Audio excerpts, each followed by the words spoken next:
Well, according to a new study from Oxford University, more than 45% of jobs could be automated by the year 2050. Lance Lloyd is in Springdale to show us how the city is already starting to see the impact of automation on its community sports fields.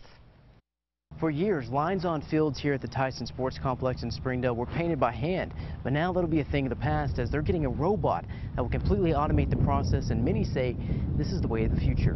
When I first saw this thing, I thought it was the coolest thing I've ever seen. Springdale is cutting nearly $75,000 over 6 years in labor and paint costs by putting this robot called the Turf Tank to work. It will just allow that staff to continue to do or increase what they're doing because they're not having to stop and go do this.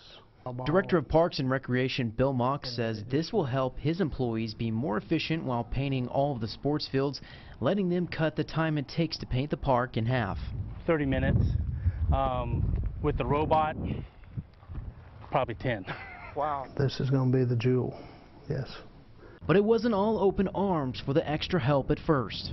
I had guys that had that question on my crew, well, if we get this, what's going to happen with not really more a job, that are we going to be able to hire more people if we need them? Less time and money spent on laying the lines, but in the end, Mock says this will be a benefit for the city. Because yes, it's going to pay for itself, and then some.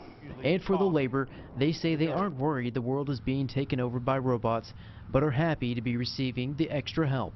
On our end, this not replacing anybody. It's not going to take anybody's place. It's just we're using it as more of to let our guys be more efficient with the work they're already doing.